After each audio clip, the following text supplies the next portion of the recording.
nous rasseoir. Bienvenue dans ces premiers services.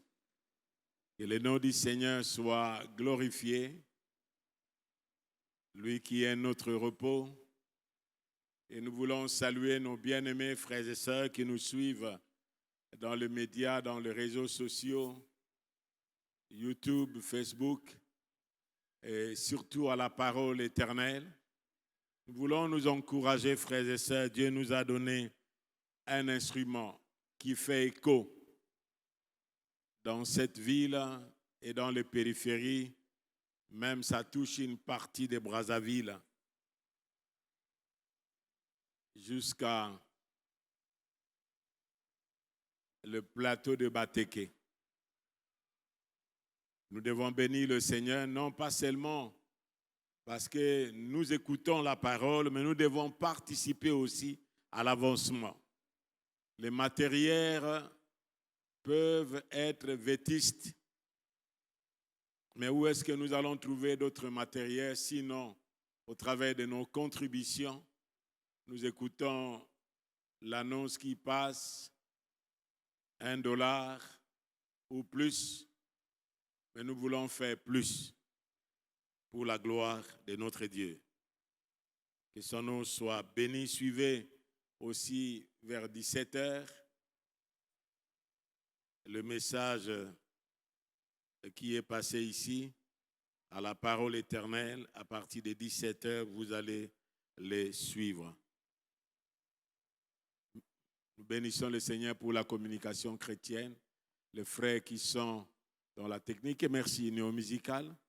Vous savez, lorsque vous êtes dans la présence de Dieu, vous n'avez pas un effort à faire. Le fleuve coule de soi. Parce que la Bible dit, celui qui croit en moi, des fleuves d'eau vive couleront de son sein, jusqu'à dans la vie éternelle.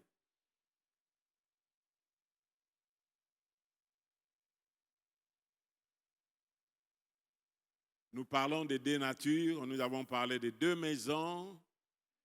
Nous sommes la tente dont nous habitons nous-mêmes.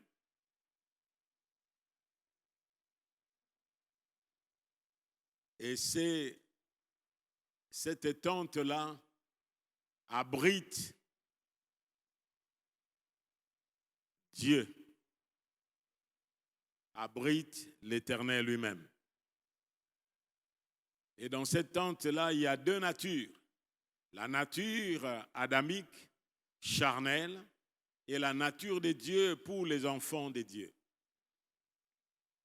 C'est pourquoi entre ces deux natures, il y a, comme on appelle en anglais, power counter, une confrontation. La confrontation extérieure que nous avons, frères et sœurs, que nous voyons, est le résultat de ce que nous sommes à l'intérieur.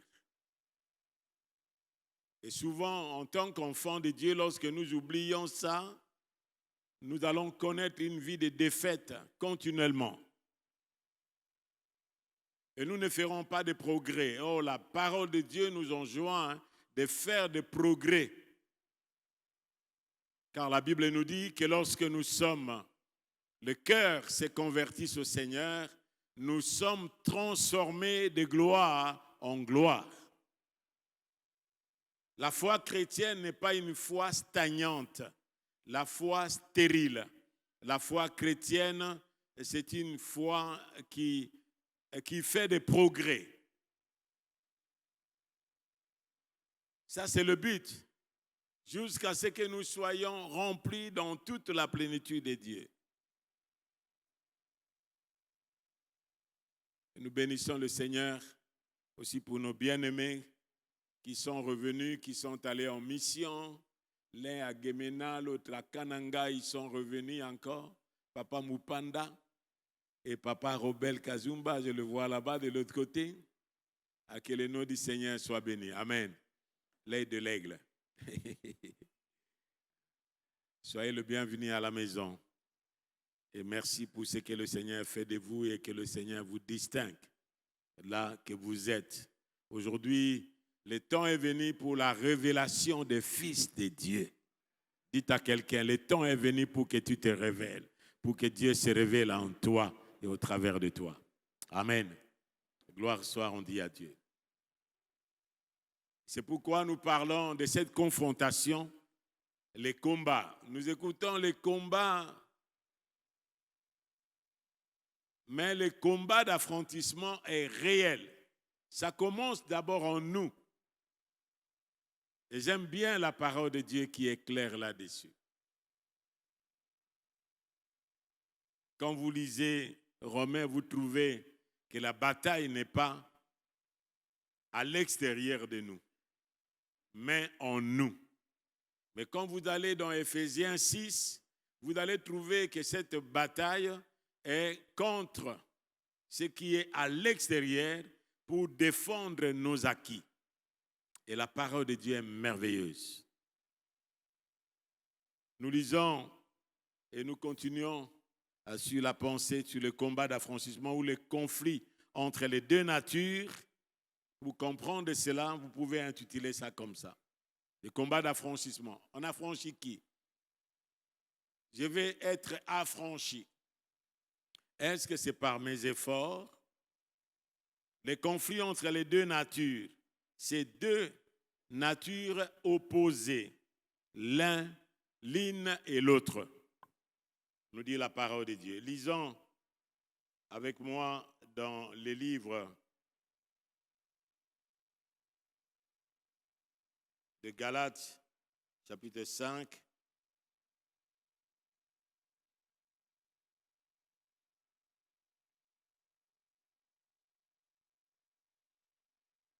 Le verset 15 à 18.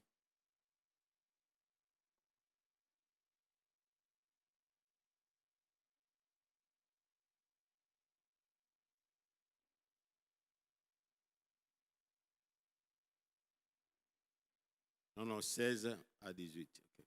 OK. Verset 15 à 18. Mais si vous vous mordez et vous vous dévorez les uns les autres, prenez garde que vous ne soyez détruits les uns pour les autres. Je dis donc, marchez selon l'esprit et vous n'accomplirez pas le désir de la chair. Lisez avec moi le verset 17. Car la chair a des désirs contraires à ceux de l'esprit. Et l'esprit en a des contraires à ceux de la chair.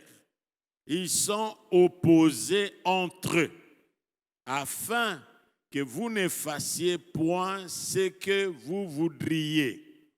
Si vous êtes conduits par l'esprit, vous n'êtes point sous la loi, nous disons Amen.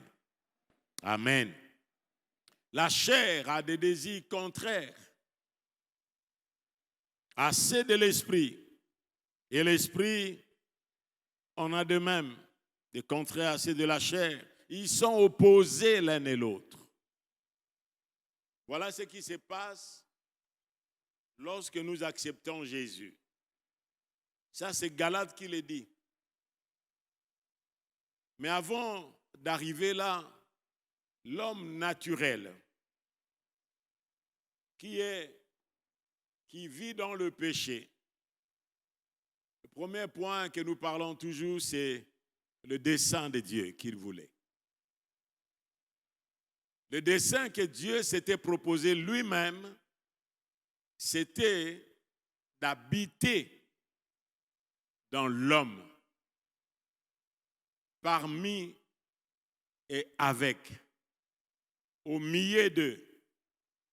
Au milieu de nous, de l'humanité. Ça, c'est le dessein de Dieu depuis l'éternité, avant la fondation du monde, avant que Dieu ne crée le ciel et la terre.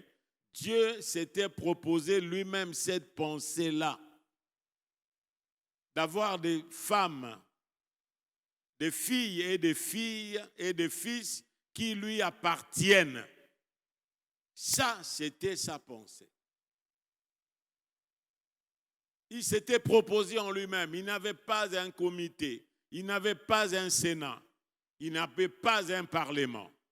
Mais Dieu s'était proposé lui-même, dans son amour, d'avoir des fils et des filles qui sont semblables à l'image de ses fils. Si nous revenons dans ces choses, frères et sœurs, parce qu'aujourd'hui, il y a plus la religiosité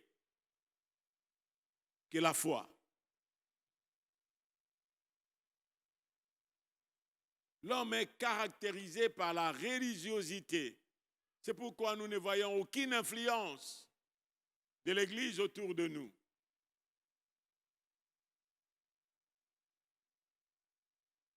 Dieu s'était proposé lui-même, comme nous le voyons ici dans Éphésiens, le chapitre 1er. Lorsque vous prenez le chapitre 1er d'Éphésiens, le verset 9.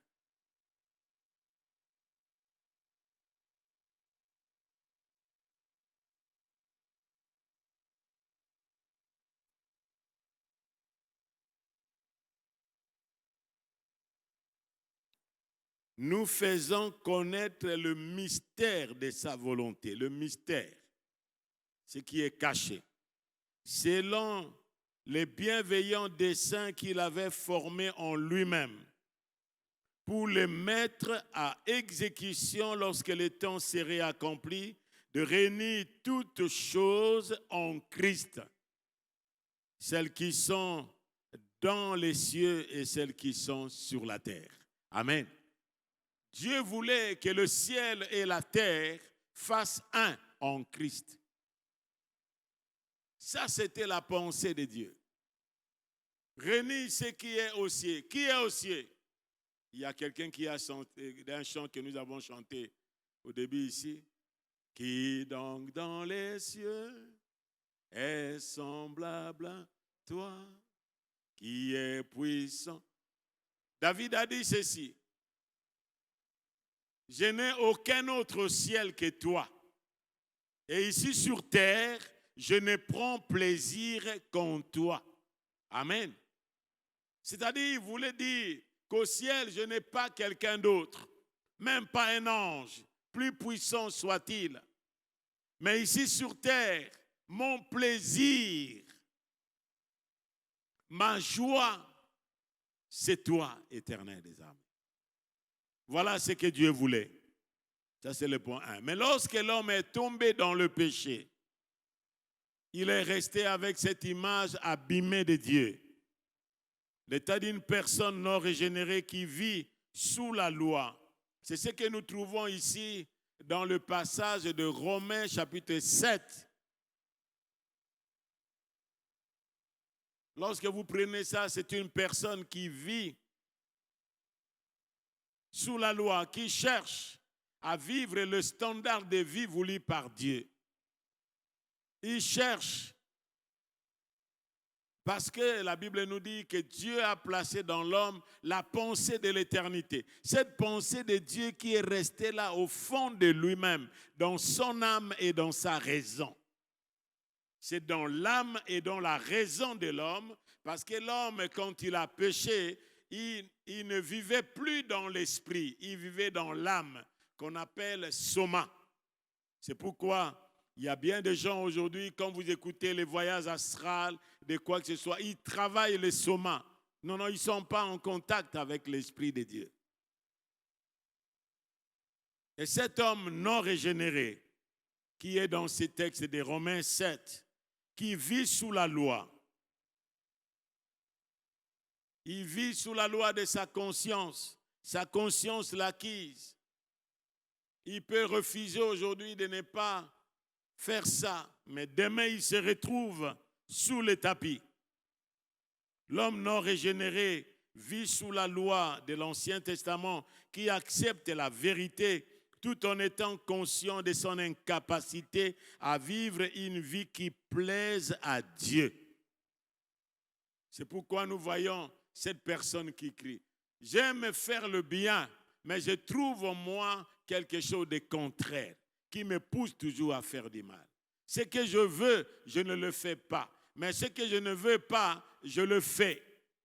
Cette personne-là est non régénérée.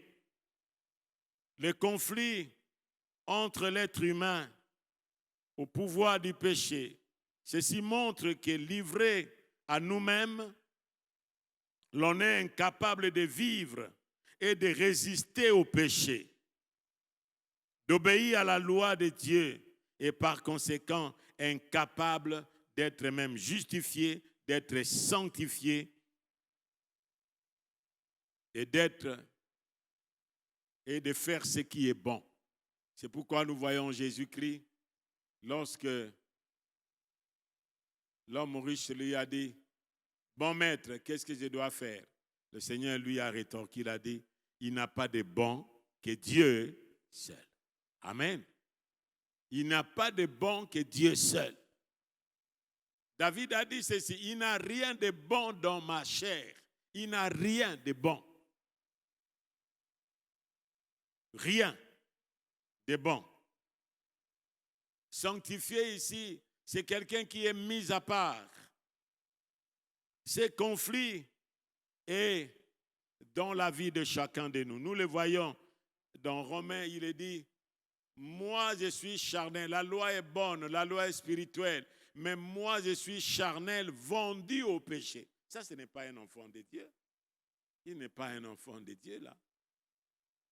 Cette personne, c'est une personne naturelle. Et nous le voyons vendu au péché.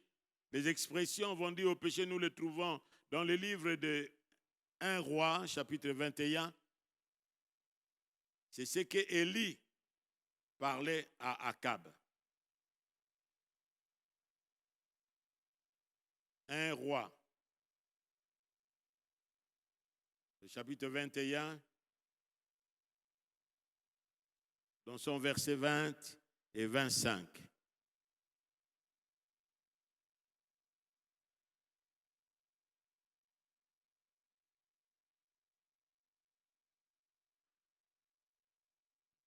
Un Roi 21, 20 et 25. Il est dit ceci. Le verset 19. Tu lui diras, ainsi parle l'Éternel. N'est-il pas un assassin et un voleur? Et tu lui diras, ainsi parle l'Éternel. Au lieu même où les chiens ont léché les sangs de Naboth, les chiens lécheront aussi ton propre sang. Akab a dit à Élie, m'as-tu trouvé mon ennemi? Lisez avec moi la partie qui suit, la partie B. Et il répondit, je t'ai trouvé parce que tu t'as fait quoi? Tu t'es vendu pour faire ce qui est mal aux yeux de l'Éternel. Tu t'es vendu. Élie s'est vendu par le lien du mariage. Il s'est marié avec une femme, avec Jézabel. Il s'est vendu lui-même et il a commencé à pratiquer l'idolâtrie en Israël. Il a entraîné tout le peuple. Le verset 25.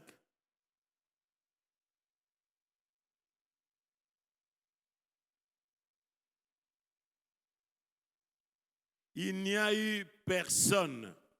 Ok, lisez avec moi. Il n'y a eu personne qui se soit vendu comme qui?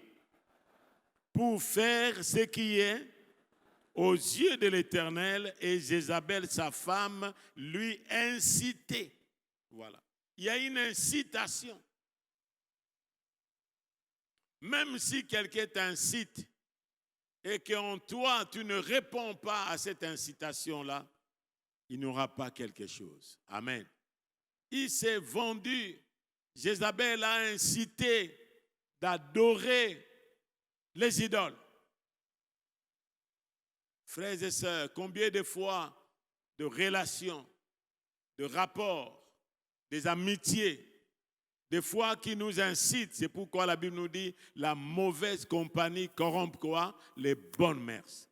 Dis-moi ce que celui que tu fréquentes et je te dirai qui tu es. Même nos fréquentations, nos centres d'intérêt. Un enfant de Dieu a des fréquentations différentes. Cela ne veut pas dire que nous allons choisir notre monde, mais je ne peux pas marcher avec n'importe qui. Je ne peux pas me lier en amitié avec n'importe qui. Et je ne peux pas fréquenter n'importe qui.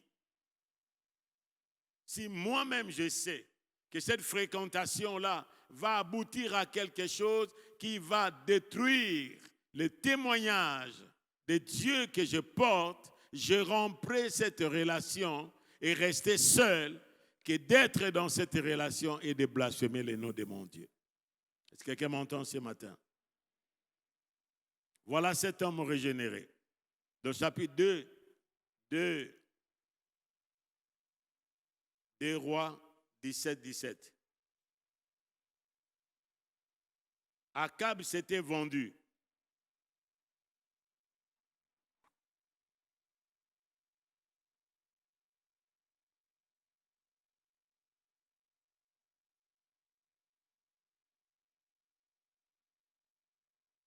Le verset 16. Ils abandonnèrent tous les commandements de l'Éternel, leur Dieu. Et ils se firent 2 veaux en fonte. Et ils fabriquèrent les idoles d'Astarté. Et ils se prosternèrent devant toute l'armée des cieux et servirent Baal. Ils firent passer par le feu leurs fils et leurs filles. Ils se livrèrent à la divination. À quoi? À la divination, à l'enchantement. Et ils se fait quoi? Ils se vendirent pour faire ce qui est mal aux yeux de l'Éternel afin de l'irriter. Aussi l'Éternel s'est fortement irrité contre Israël et les a éloignés de sa face, et il n'est resté que seule la tribu de Juda. Le Seigneur les a éloignés de sa face. C'est pourquoi la Bible nous dit que la prière même d'un pécheur est une abomination devant Dieu. Un pécheur ne commence pas à prier. La première prière qu'un pécheur doit faire, c'est la prière de recevoir Jésus-Christ comme son Seigneur et Sauveur personnel. Comme il est dit, si nous confessons de notre bouche le Seigneur Jésus et si nous croyons que Dieu l'a ressuscité des morts, nous sommes sauvés. Nous disons Amen. Mais ça c'est le conflit qui existe. Sa conscience, Romains chapitre 2, versets 14 à 16. Cette personne, il a de lutte dans sa conscience. Romains 2.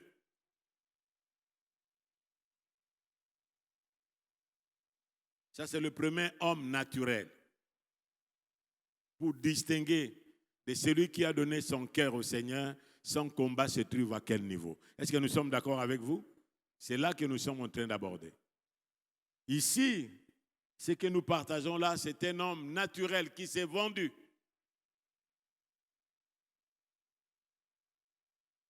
Un homme naturel, charnel, qui s'est vendu. Il n'a pas Christ non régénéré. Il n'est pas recréé. Il n'est pas une nouvelle créature. Il n'est pas né de nouveau. Le verset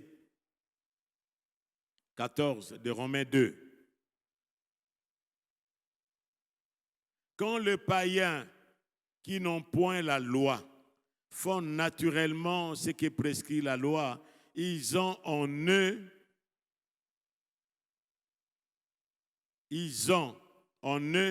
qui n'ont point la loi, une loi pour eux-mêmes. Verset 15, ils montrent que l'œuvre de la loi est inscrite, où c'est? Dans leur cœur, et leur conscience en rendant témoignage, et leurs pensées s'acquisant ou se défendant tour à tour. C'est ce qui paraîtra au jour où, selon mon évangile, Dieu jugera par Jésus-Christ des actions secrètes des hommes. Nous disons Amen. Nous parlons peut-être, vous allez dire, mais moi, je n'ai pas reçu la loi.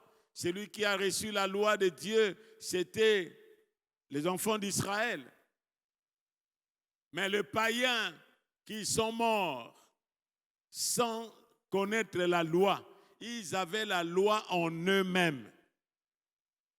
La loi de la conscience, la loi de Dieu était inscrite dans leur conscience. qui le disait que de ne pas tuer, qui le disait de ne pas voler, qui le disait de ne pas faire ceci ou cela, qui le disait de ne pas jalouser quelqu'un. Mais ils le faisaient parce qu'ils étaient incapables eux-mêmes de résister à ça. Hello? Hello? Est-ce qu'on est ensemble? Voilà comment ceux-là qui n'ont pas la loi, qui n'ont pas reçu la loi comme les enfants d'Israël, les 10 commandements, mais ils avaient la loi de Dieu dans leur conscience. Vous savez que la conscience peut nous accuser. Même celui qui ne connaît pas Dieu, il a la loi de Dieu en lui. Sa conscience l'accuse. Que ce que je fais ici, ce n'est pas juste. Les paroles que j'ai dites, c'est un mensonge. C'est pas vrai? C'est pas vrai ça? Mais lui-même, il se défend. Pourquoi? J'ai menti. C'est comme on dit aujourd'hui, la fin justifie les moyens.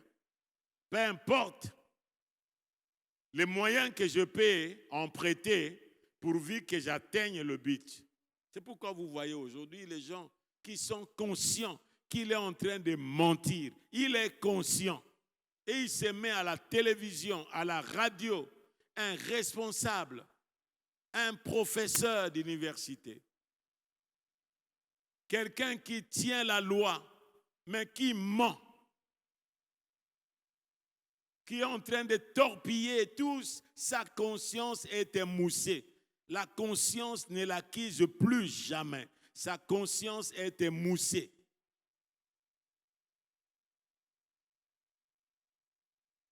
C'est ça le problème, frères et sœurs. C'est pourquoi ceux-là qui vivent cette vie-là, ils ont une conscience. Comme cette personne-là.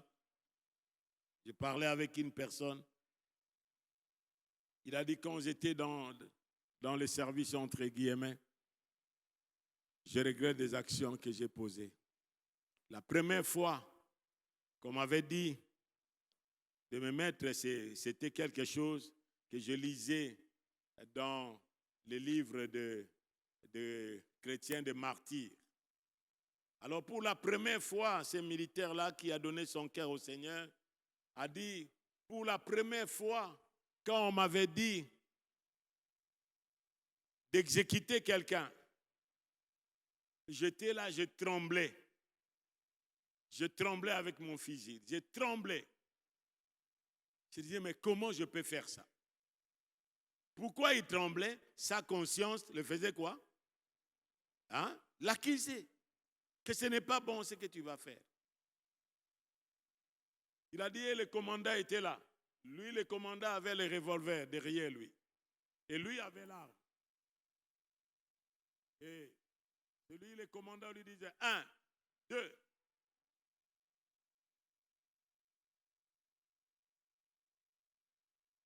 Pas 1, 2. Il a dit 3, 2, 1, 0. Et quand il a tiré, il a vu le sang gigler. Et il est tombé par terre. L'arme est tombée. Et on l'a pris évanoui. Il est allé, on l'a amené. Il est resté plus d'une semaine. Plus d'une semaine. C'était l'entraînement qu'on le faisait. La deuxième fois, après cette semaine, on l'amène encore d'exécuter. Il est tombé 3 jours. Vous comprenez la progression? La troisième fois, il est tombé 1 jour. La quatrième fois, il est tombé 1 heure. Mais la 5e fois, c'était quelques minutes seulement. Et après, c'était quelque chose où il pouvait venir comme ça. Pourquoi? Parce que sa conscience l'accusait. Amen. Amen. On est ensemble, frères et sœurs? On est ensemble? Certaines actions à répétition nous amènent quelque part. la conscience de cette personne. Mais dans Galates, là où nous avons lu, ce n'est pas la personne, le combat, le conflit dont nous parlons ici, le combat dans lequel s'engage le disciple de Christ est différent de ça. Qu'est-ce qui se passe en lui? Parce que celui qui est le disciple de Christ a été racheté. Amen. A été comment? Racheté. Il n'est plus esclave. Dites à quelqu'un, je ne suis plus esclave. Jésus a payé la rançon. Dis, Jésus a payé la rançon. Je ne suis plus esclave. Et nous chantons souvent, je ne suis plus esclave. Pourquoi tu n'es plus esclave? Ce n'est pas la proclamation seulement que nous chantons ici. Je ne suis plus esclave. Je suis enfant. Est-ce que tu connais le sens? Comment tu sais que tu n'es plus esclave? Comment tu es sorti de cet esclavagisme du péché? Comment? Parce que Jésus a payé la rançon. Est-ce qu'on ne peut pas acclamer le Seigneur?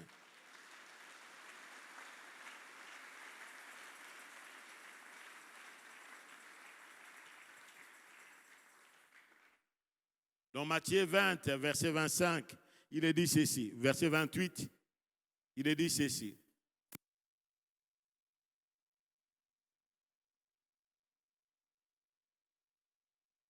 C'est ainsi que le Fils de l'homme est venu, non pour être servi, mais pour servir et donner sa vie comme quoi? La rançon de plusieurs. Il a donné sa vie comme la rançon. Nous écoutons aujourd'hui le kidnapping. Qu'est-ce qu'on demande? On demande de payer. C'est pas vrai ça? De verser quelque chose pour que la personne soit libre. La rançon versée, Jésus a déjà versé. Il n'a pas versé cette rançon-là à Satan parce que l'homme n'avait pas désobéi à Satan. Il a versé la rançon pour satisfaire à la justice de Dieu. Il a versé son sang. Il a donné sa vie pour vous et moi. Nous disons Amen. Ça, c'est le premier point que nous devons retenir. Jésus a payé la rançon. Tu n'es plus esclave. C'est pourquoi nous écoutons souvent les gens. Seigneur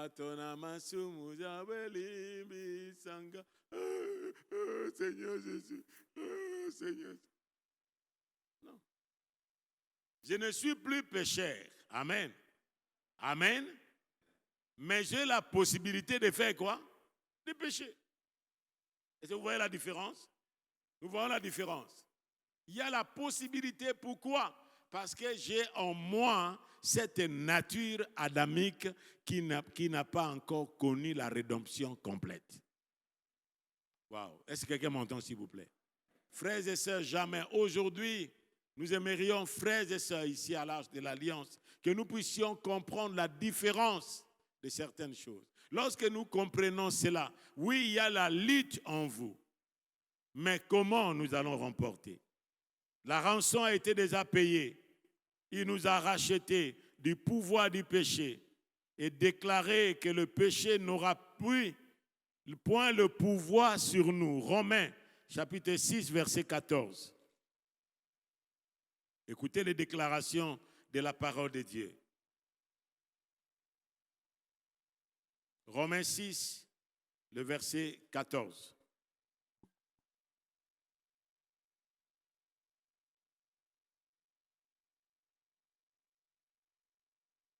Nous savons en effet que la loi... Non, ça c'est Romains 7. Romains 6, 14.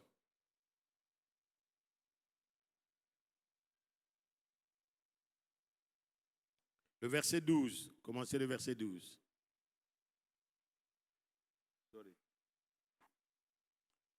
Nous pouvons aller dans 11, frères. Ainsi, vous-même, regardez-vous. Qui doit se regarder? Qui doit se regarder? Est-ce que c'est quelqu'un d'autre qui doit te regarder? Ainsi, vous-même, regardez-vous comme mort en quoi? Au péché. Et comme vivant pour Dieu en qui? Waouh! C'est pourquoi Paul a dit, si je vis, ce n'est plus moi qui vis, mais ce qui vit en moi, c'est le Christ qui vit en moi. Qui est celui en qui Christ vit en lui ce matin? Ou bien celui qui veut que Christ vienne habiter en lui. Voilà la déclaration. Regardez-vous vous-même. Ce n'est pas quelqu'un d'autre. Regardez-vous vous-même comme mort au péché. Un mort, comme il est là, cadavre, il est là. Il est là, cadavre. Même si vous l'injuriez, est-ce qu'il va répondre? Je pose la question, est-ce qu'il va répondre? Même si vous lui dites, non, non, regarde ton nez. Mais toi, et moi, lorsqu'on te dit, regarde ton nez là. Ah, il m'a injurié, il m'a injurié. Un mort qui est revenu à la vie, qui commence à parler. Amen. Mais nous sommes morts. Dites à quelqu'un, vous êtes mort, frère. Si vous avez donné votre cœur au Seigneur, vous êtes mort aux injures des gens, qu'on dise de toi du mal, qu'on dise de toi quoi que ce soit. La Bible nous dit que si votre cœur vous condamne, Dieu est plus grand que votre cœur, il connaît toutes choses. Mais si votre cœur ne vous condamne pas, vous avez de l'assurance devant Dieu. Amen. Et s'il y a quelque chose qui ne va pas, vous avez besoin de la repentance. Regardez-vous vous-même comme mort au péché. Ce n'est pas quelqu'un d'autre. Que le péché ne règne donc point dans votre corps comment? Mortel. Et n'obéissez point à ces convoitises. N'obéissez point. Qui doit obéir? C'est-à-dire, on peut obéir aux injonctions de la chair, aux incitations de la chair. On peut obéir ou ne pas obéir. Le verset 13. Ne livrez pas vos membres, en quoi? Au péché comme des instruments d'iniquité, mais donnez-vous vous-même à Dieu comme étant vivants des morts que vous étiez et offrez à Dieu vos membres comme des instruments de quoi? De justice. Car le péché n'aura point le pouvoir sur vous, puisque vous êtes non sous la loi, mais sous la grâce. C'est là que les autres enseignent mal la grâce. La grâce, ce n'est pas la licence ou la permission de faire le mal, mais la grâce de Dieu. Amen. Il s'agit d'un conflit ou du combat vécu par une personne qui vit en union avec le Christ et le Saint-Esprit et qui lutte contre le pouvoir du péché en lui. Ils s'opposent l'un et l'autre. Frères et sœurs, ce conflit-là est en moi. Ce conflit-là est en vous. Il y a une opposition. Les désirs sont contraires. Le désir de la chair, c'est de toujours à faire le mal. Mais le désir de l'esprit qui habite en vous, lorsque nous avons reçu Jésus-Christ comme notre Seigneur, notre Sauveur et Seigneur personnel, c'est de toujours faire le bien. Amen. Amen. L'homme naturel ne peut avoir de bonnes intentions de faire le bien dans son cœur. Il peut avoir de bonnes intentions. Mais incapables sont la grâce salvatrice de Christ en lui. C'est seulement en Christ que Dieu peut nous offrir, avec chaque tentation, Dieu peut nous offrir le moyen d'en sortir afin que nous puissions la supporter. Amen. Les tentations sont là. Que personne ne vous trompe. Moi, j'ai rencontré quelqu'un qui est venu. Il a dit non, non, moi vraiment les tentations là, pasteur. Je lui ai dit, écoutez, si tu ne me mens pas, tu as quelque chose dans ta vie. Amen. C'est un mensonge. Il y a certaines personnes qui pensent que non, non, ça ne les arrive pas. Mais la Bible nous dit que la tentation, c'est humain. C'est charnel. Mais Dieu prépare toujours un moyen. C'est pourquoi nous devons apprendre quels sont les moyens que Dieu nous donne pour sortir de la tentation. Hello? Est-ce qu'on est là, frère, ça? Ça, c'est les enseignements du début de l'arche. Pourquoi vous voyez certains sont des vainqueurs, des conquérants. Amen.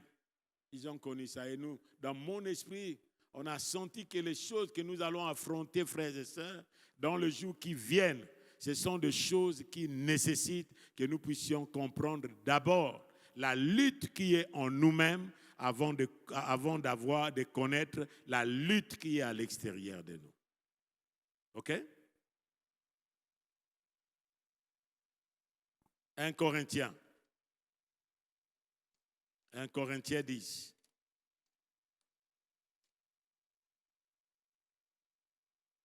« 1 Corinthiens 10, verset 13.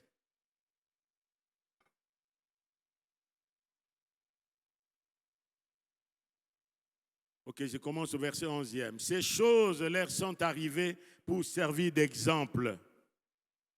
Et elles ont été écrites pour notre instruction, à nous qui sommes parvenus à la fin des siècles.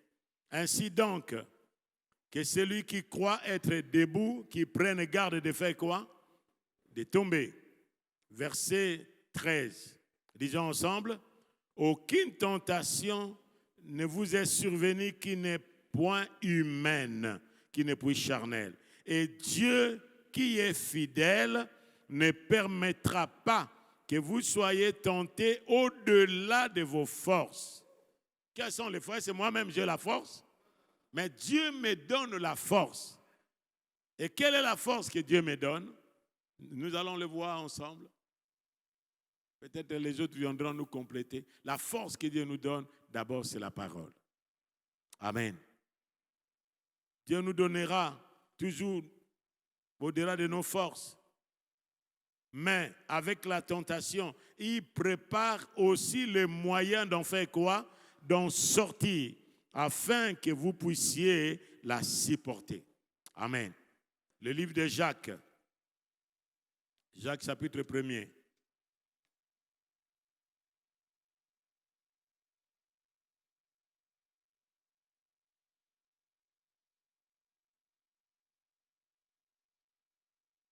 Jacques chapitre 1er.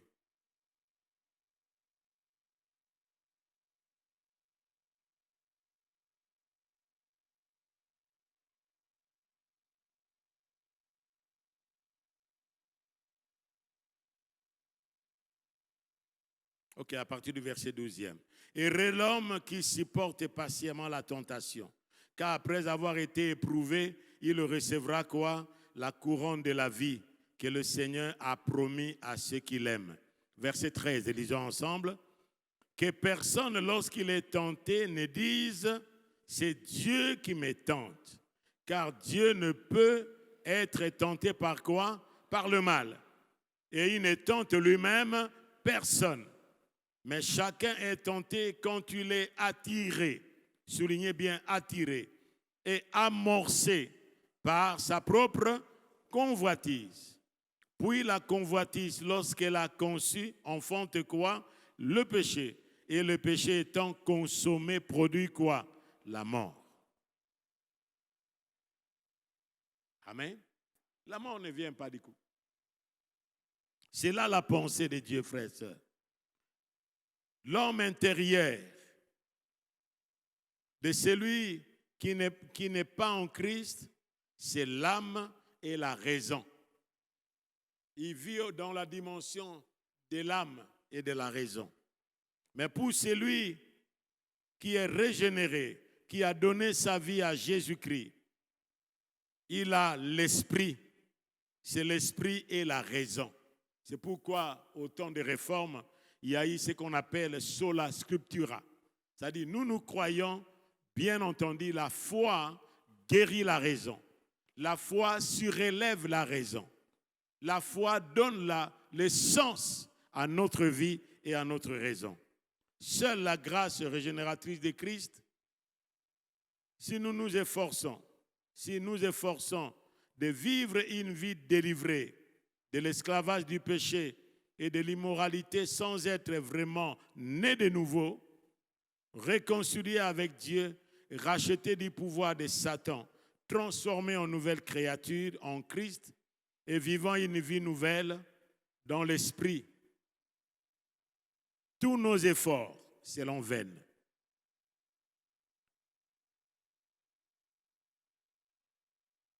Ici, ça sera comme les armées de Saül. David voulait combattre. Et comme il voulait combattre, Saül lui a donné les armes. Et quand Saül lui donne les armes, qu'est-ce qu'il fait? Il essaye d'avancer, mais il ne pouvait pas. Amen. Parce que lui n'a jamais été entraîné par ça. Il s'est débarrassé. Il a dit non, non, je ne saurais pas. Il s'est débarrassé. Lui était entraîné à autre chose. Il a pris seulement sa pierre de fonte. Il a pris la lance. Non pas la lance, mais il a pris sa pierre qui était là. Qu'il est allé dans le torrent chercher cela. Cherchant la pierre, frères et sœurs, dans le torrent de la parole de Dieu. Et lorsque nous prenons cette pierre-là, nous allons ajuster jusqu'à détruire le géant qui est en face de nous. Et ce géant qui est en face de nous, nous allons l'affronter non pas avec les armures empruntées. Est-ce que quelqu'un m'entend, s'il vous plaît? C'est pourquoi quand il a couru, il a dit non, moi je viens devant toi. Tu viens devant moi avec les javelots et la lance. Mais moi je viens devant toi au nom de l'Éternel des armées. Amen. La Bible nous dit que le nom de l'Éternel est une tour forte.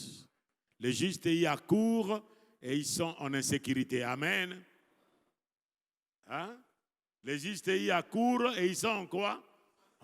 Et tu ne peux pas acclamer que le nom de l'Éternel est une tour forte.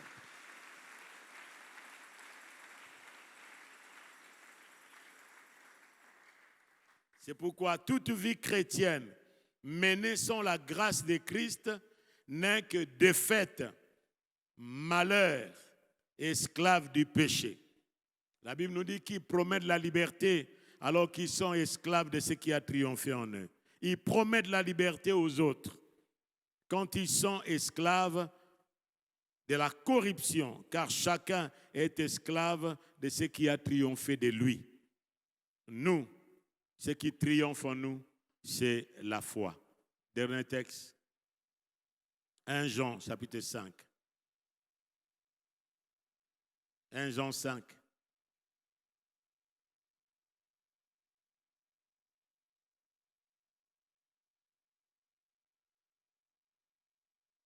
Quiconque croit que Jésus est le Christ est né de Dieu. Et quiconque aime celui qui l'a engendré, aime aussi celui qui est né de lui.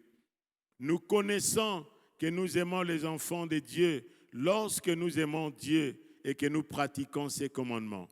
Car l'amour de Dieu consiste à quoi? À garder ses commandements. Et ces commandements ne sont pas pénibles parce que tout ce qui est né de Dieu fait quoi? Triomphe du monde. Et la victoire qui triomphe du monde, c'est notre foi. Et qui est celui qui a triomphé du monde?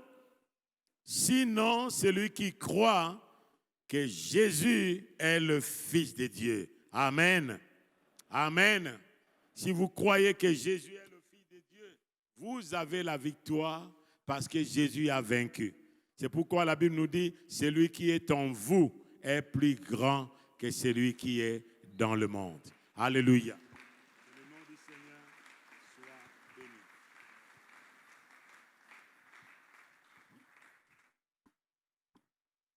Qui est celui qui est en vous, qui peut remporter la victoire? C'est Jésus. Amen. C'est Jésus. Mais il y a une lutte entre ces Jésus-là, comme nous avons parlé. Nous avons parlé premièrement qu'un homme naturel qui n'a pas Christ, il a le combat dans sa conscience, mais il est incapable. Mais celui qui a Christ, qui a donné son cœur au Seigneur, il a aussi le combat. Mais ce combat en lui, c'est le combat de deux natures. La nature pécheresse d'Adam qui est là et qui sera là jusqu'à la rédemption complète. Et la nature de Dieu qui habite en lui. C'est pourquoi, frères et sœurs, la bataille, la Bible nous dit dans le livre des Proverbes, celui qui maîtrise son corps est plus qu'une armée qui investit une ville. Une armée qui investit une ville. En nous, il y a la lutte entre les deux armées. Les armées de la chair et l'armée de l'esprit. Amen. Allez méditer à la maison dans le livre des Galates, chapitre 5, à partir du verset 16 jusqu'à la fin. Voyez à partir du verset 19 les œuvres de la chair et à partir du verset 22 les fruits de l'esprit. Méditez ça à la maison et demandez au Seigneur. Cela ne nécessite pas qu'une personne vienne t'imposer les mains. Au nom de Jésus, l'esprit de la colère quitte. Non, non, c'est la discipline. Il y a une différence entre la discipline et la délivrance.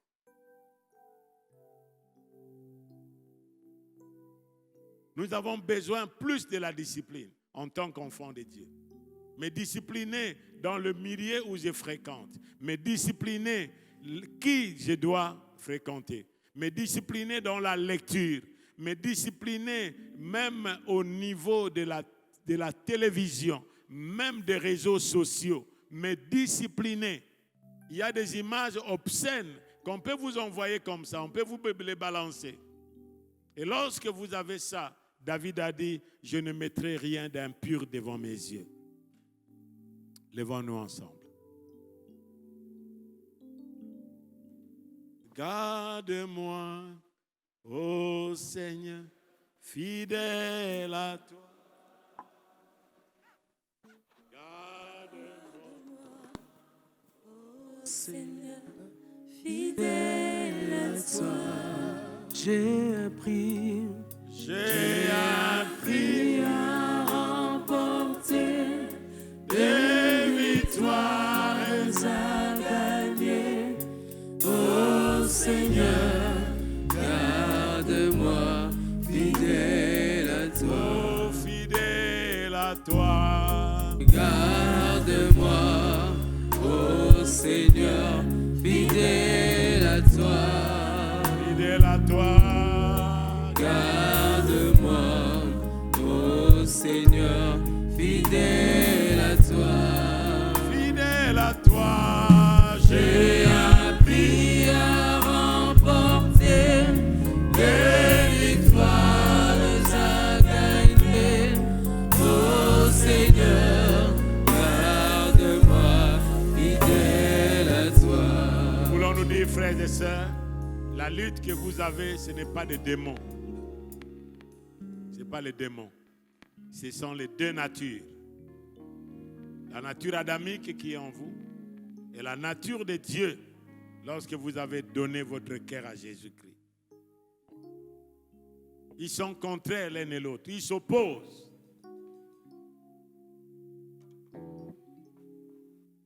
Et je crois que Dieu nous a donné les moyens pour remporter la victoire. Il nous a donné sa parole. Il nous a donné son nom. Il nous a donné le sang de Jésus. Il nous a donné nos frères et sœurs qui sont mûrs dans la foi, qui peuvent nous aider aussi. C'est pourquoi ne restez pas seuls dans le combat. Vous n'êtes pas seuls. Jésus a dit, je suis avec vous tous les jours jusqu'à la fin de l'humanité. Jésus intercède au ciel pour nous et ici sur terre, le Saint-Esprit aussi intercède en nous. Au ciel, Jésus, en nous le Saint-Esprit. Et vous imaginez la communion des deux ensemble. Nous allons remporter la victoire. Grâce au Seigneur. Le Seigneur est capable. Jésus au ciel intercède pour toi.